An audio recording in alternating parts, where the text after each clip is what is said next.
Olá, eu sou a Renata e para o Centro Espírita Caminho da Paz, vou gravar hoje uma preleção sobre o tema 158 do Caminho, Verdade e Vida, do Chico Xavier, inspirado através de Emmanuel. O capítulo 158 diz assim, o seu título é Batismo, e a entrada diz assim: e os que ouviram foram batizados em nome do Senhor Jesus. Está em Atos 19, verso 5. Batizar. O que quer dizer batizar? O batismo tem uma ideia ligada à imersão, purificação e até arrependimento. Batizar também quer dizer tornar alguém parte de um grupo, incluir. E é tão importante para a gente fazer parte, não é mesmo? Nós brasileiros temos origem em cultura católica.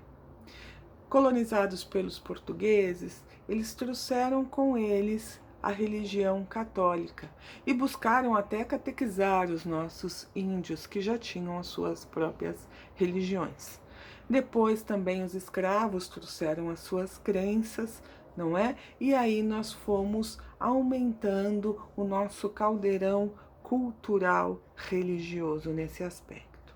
Mas muitos de nós têm este chamado berço espírita, perdão, esse berço católico. É por isso que muito espírita foi batizado, ou teve seus filhos ou pais batizados. Porque se dizia, nossa, essa criança não foi batizada? Meu Deus, ela vai para o limbo. Mesmo os grupos pagãos costumavam batizar de alguma maneira os seus entes. Então, não ser batizado era algo terrível e inconcebível. A igreja dizia que as pessoas, os bebês que não foram batizados, ou aqueles que vieram antes do Cristo, iriam para o limbo.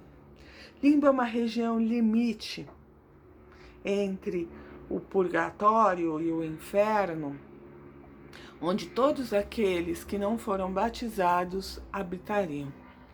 Até que a própria igreja, em 2007, através do bispo Bento XVI e sua equipe, entenderam que isso não fazia mais sentido, que Deus é muito misericordioso para que isso acontecesse. E aí, vou contar para vocês o que eles disseram. Foi em abril de 2007. O Vaticano decreta o fim do limbo para os não batizados. Entendeu que o conceito revela uma visão excessivamente restritiva da salvação. Deus é piedoso e quer que todos os seres humanos sejam salvos. Eu ficava me perguntando o que ia acontecer com quem já estava lá, se fosse assim, não é? Até Dante Alighieri. Dante Alighieri colocou na sua Divina Comédia Sócrates e Platão no limbo, não eram batizados. Para onde será que teria ido Buda, Chico Xavier, Madre Teresa de Calcutá, não é mesmo? Então, nós passamos a buscar algo que significasse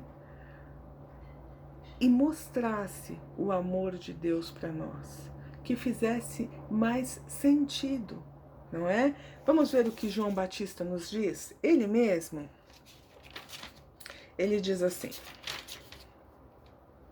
eu batizo vocês com a água para a conversão, mas aquele que vem depois de mim é mais forte do que eu, e eu não sou digno nem de tirar-lhe as sandálias. Ele quem batizará vocês com o Espírito Santo e com fogo. Está em Mateus, capítulo 3, versículo 11. Então, antes de Jesus, batizava-se com água e atingia-se a carne. O que João Batista nos diz é que depois de Jesus, o batismo será da alma com fogo, através do Espírito Santo. aqueles que ouvirem, não é aqueles que forem imersos em água. Jesus foi batizado para marcar a vinda do Messias, mas ele mesmo não batizava as pessoas como João Batista fazia. Porque ele veio trazer a boa nova, ele veio trazer o ensinamento, mostrar como se faz para efetivamente pertencer ao grupo dos seres perfeitos, dos filhos de Deus evoluídos, que de posse de todas as experiências vividas, agregadas, sofridas, passam a merecer o reino de Deus em seus corações. Os seus corações, através de uma reforma exaustiva e trabalhosa ao longo das encarnações, está transformado em um reino de bons sentimentos, está transformado em um reino de amor. O coração manda, emite, vibra sentimentos que pautam ações caridosas. O coração ensina a mente a escolher da forma mais amorosa possível. O coração dá exemplos afetuosos de conduta pautada no bem. Mas só o exemplo de falar não adianta. Nós sabemos que aquele ser está batizado, transformado, aderido à boa nova, quando suas ações não comprometem aquilo que ele diz, quando suas ações são pautadas, a sua conduta efetivamente mostra a obediência aos ensinamentos de Jesus e não a outra coisa. Jesus dizia, vamos resumir tudo? Amar a Deus sobre todas as coisas, porque isso nos coloca como irmãos, se somos todos filhos de Deus, Pai, Criador, amor, lei. Se somos todos filhos dele, somos irmãos. Isso nos capacita a amar ao próximo, como a nós mesmos. Como a nós mesmos.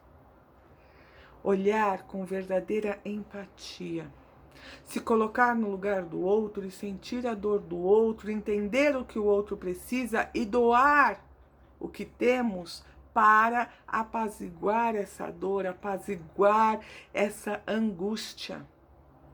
Vivemos tempos tão bicudos, meus caros. Tempos tão difíceis, há quase 3 meses dentro de casa, e a violência doméstica cresce, e as brigas entre irmãos crescem, e casais se separam, e pessoas furam o isolamento por puro estresse. É uma raiva, é um sentimento que precisa ser extravasado face a uma inquietude interior. Por que tem que extravasar tanta coisa? Por que tem tanta coisa ruim acumulada? Cadê a paz? Cadê a meditação? Cadê a confiança que tempos melhores virão? Essa semana, eu tô gravando no dia 6 de junho de 20.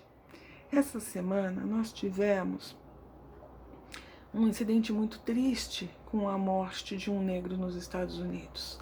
E todo mundo vem para a rua brigar para que o racismo cesse. Questão muito importante, porque as pessoas são iguais, independentes da sua cor. Nós somos todos filhos de Deus. Mas a maneira como algumas pessoas fazem isso, e não todas, é preciso sair e protestar. Mas eu digo, a violência gerada por isso também revela que este tempo em casa concentrou sentimentos que não são bons. E que a gente tem sim o direito de ficar bravo, de ficar com raiva, mas não tem o direito de jogar isso nos outros. Assim como não tem o direito de colocar o joelho no pescoço de ninguém, muito menos se é negro, ou se é branco, ou se é japonês.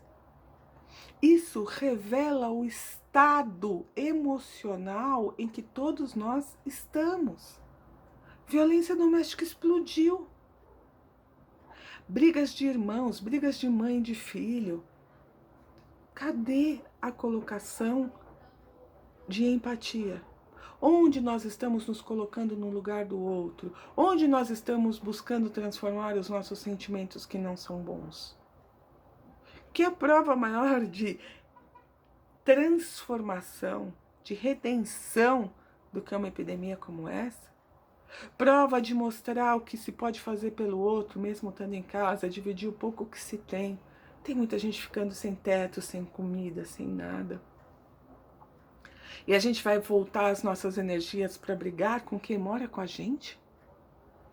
A caridade começa em casa. E é em casa que a gente está brigando. Converso com muitas pessoas.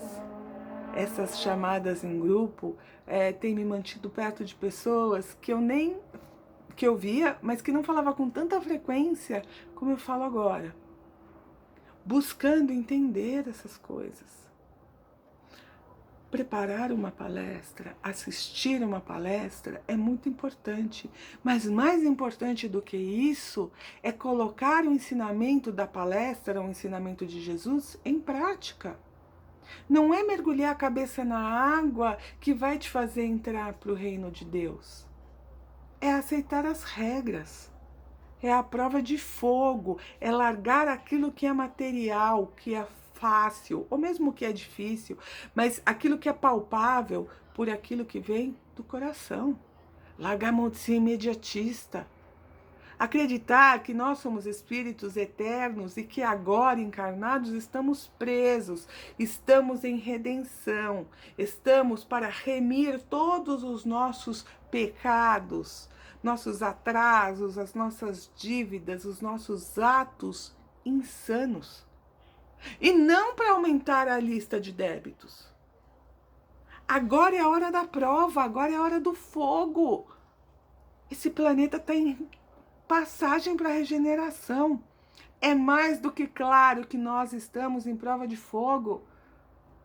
E toda a equipe espiritual, dirigida pelo Mestre Jesus, que é o diretor espiritual desse planeta, está em posição para nos ajudar. É um simples ato de levantar as mãos, eles são conosco. Eles estão conosco para nos ajudar a fazer cumprir o ensinamento de Jesus. Para nos ajudar a ter calma, a sermos pacientes, a sermos tolerantes.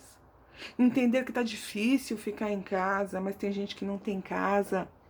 Entender que está difícil comer as mesmas coisas. Quem está comendo as mesmas coisas, mas tem gente que não tem o que comer. Tem gente que está comendo pior porque está sem trabalhar. Tem gente que, enfim, olhar com mais carinho para os nossos entes queridos, que não estão ali por acaso. Também é uma prova de fogo o esposo, a esposa. Também é uma prova de fogo os irmãos, os pais, os filhos, adolescentes, crianças pequenas, crianças médias. Tá todo mundo enlouquecido. Que tal fazer como Jesus fazia, se afastar um pouco, meditar, rezar, se encontrar consigo mesmo e observar o coração por dentro e perceber que existem sentimentos ali que precisam ser transformados. Vamos trabalhar na nossa reforma íntima com afinco, nós temos mais tempo agora. Organizar as nossas preces diárias, o evangelho no lar. Se não for agora, quando vai ser? Nós estamos no momento certo, específico para o nosso crescimento. Com as pessoas necessárias. Deus é justo, Deus é bom. Tudo que está acontecendo agora é necessário para o nosso crescimento e para a nossa evolução. E o que é que nós estamos fazendo? Aproveitando a oportunidade ou nós estamos aumentando a lista de coisas a serem espiadas? Se nós estamos aumentando essa lista, não vai dar para espiar nesse planeta. Porque ele vai ser habitado por seres onde o bem prevalece sobre o mal em seus corações, como é nos mundos de regeneração. Todos, muito mais conscientes da necessidade da transformação moral pregada pelo Cristo. Não pode ser mais um planeta onde o mal prevaleça, onde crianças morram, onde haja tantas guerras. Vejam, o mundo de regeneração não é um mundo perfeito, feliz, muito menos celestial, mas é um mundo melhor do que um mundo de expiação e provas. Então as pessoas já têm que ter essa noção de batismo muito claras e serem bastante atuantes nessa transformação moral pregada pelo Cristo. Paulo, quando chega em Éfeso, ele diz: eu não vim para batizar, eu vim para evangelizar. Sim, o Messias já chegou. Sim, ele não me pediu para batizar, como batizava João Batista. Ele me pediu para contar a boa nova, para contar para vocês que é preciso amar ao próximo, que não pode fazer para o outro aquilo que a gente não quer, que a gente precisa parar de brigar, que a gente não precisa mais ser circuncidado. Quem foi circuncidado, tudo bem, não tem o que fazer, mas quem não foi, não precisa mais. E também ele falou sobre as adorações, né? E naquela época, os artesãos, os comerciantes de lá trabalhavam com prata, especialmente em artigos para adorar a deusa Diana. Não é preciso dizer que aí está a semente da discórdia que levou ao final de Paulo nesse aspecto de contra o poder econômico da época. Deixa eu ler para vocês o que Paulo disse, assim que eu achar meus óculos. De fato, o Cristo não me enviou para batizar, mas para anunciar o Evangelho. Está na primeira epístola aos Coríntios, 1:17. Mais para frente, no 18 e 19, ele diz o seguinte: por exemplo, um homem que já passou pelo rito judaico da circuncisão, antes de se tornar cristão, não deve se preocupar com isso. E se não foi circuncidado, não deve fazê-lo agora, porque não faz diferença alguma se o cristão passou por essa cerimônia ou não. Entretanto, faz muita diferença se ele está agradando a Deus e guardando os mandamentos de Deus. Isso sim é que é importante. Allan Kardec também concorda com isso. Está lá, O Céu e o Inferno, primeira parte, capítulo 2, item 6. Ele diz assim: custa crer que só por haver recebido o batismo, o selvagem e ignorante, de senso moral obtuso, esteja ao mesmo nível do homem que atingiu, após longos anos de trabalho, o mais alto grau de ciência e moralidade. Menos concebível ainda é que a criança falecida em tenridade, antes de ter consciência dos seus atos, goze dos mesmos privilégios, somente por força de uma cerimônia na qual a sua vontade não teve parte alguma. Estes raciocínios não deixam de preocupar os mais fervorosos crentes, por pouco que meditem. Não é o ato de batizar, é a transformação que uma pessoa que aceita o sentimento ensinado pelo Cristo, que faz com que isso faça parte de sua vida, é que o batiza ou a batiza. No Evangelho, no capítulo 17, item 4, a gente pode ler o seguinte: reconhece-se o verdadeiro espírita pela sua transformação moral e pelos esforços que emprega para domar as suas inclinações más. É tão importante que a gente se atente para isso, que a gente torne tudo parte de uma maneira de viver diferente, que nós possamos ter como a prece, o Evangelho no lar, a meditação, combustível para que a tolerância e a paciência façam parte da nossa vida. para que possamos exemplificar que, sendo pacientes e tolerantes, haverá menos conflitos, menos discussões, menos problemas, e a partir daí, então, a transformação. E as pessoas, observando que isso funciona, que isso dá certo, possam passar a nos seguir neste modelo de atuação. Aí sim nós estaremos efetivamente confirmando aquilo que o Cristo veio nos ensinar. Sim, nós aprendemos. Sim, nós vamos passar de ano. Sim, nós vamos para mundos melhores, porque o nosso coração se credencia para isso. O nosso coração é habitado por sentimentos bons. O nosso coração é habitado pelo perdão, pela renúncia aos bens materiais, pelas facilidades terrenas, pelas paixões mundanas.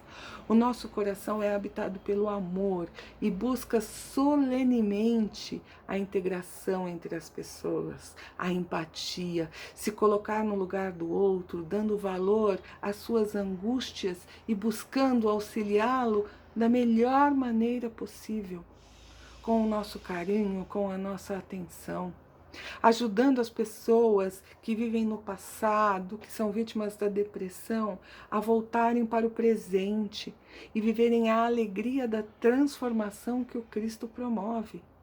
Isso é ser batizado pelo fogo. Isso é fazer parte da família de Jesus, da família de Deus. É isso que nós precisamos buscar. Emmanuel, finalmente, começamos por ele e eu quero terminar por ele. Ele diz o seguinte: a bendita renovação da alma, aqueles que ouviram os ensinamentos do Mestre Divino, exercitando-lhes a prática, muitos recebem notícias do Evangelho todos os dias, mas somente os que ouvem estão transformados. Muitos recebem notícias do Evangelho todos os dias, mas somente os que ouvem estão transformados. Ele disse isso no Vinha de Luz, 158.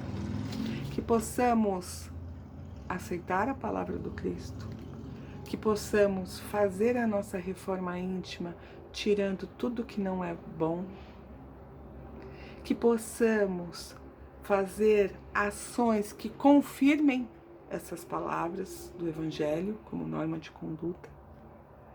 Que Deus abençoe a todos nós e que possamos viver em plenitude o batismo transformador de seres que buscam o bem, que trabalham com amor e que buscam a sua salvação através da caridade, através do amor e do auxílio ao próximo.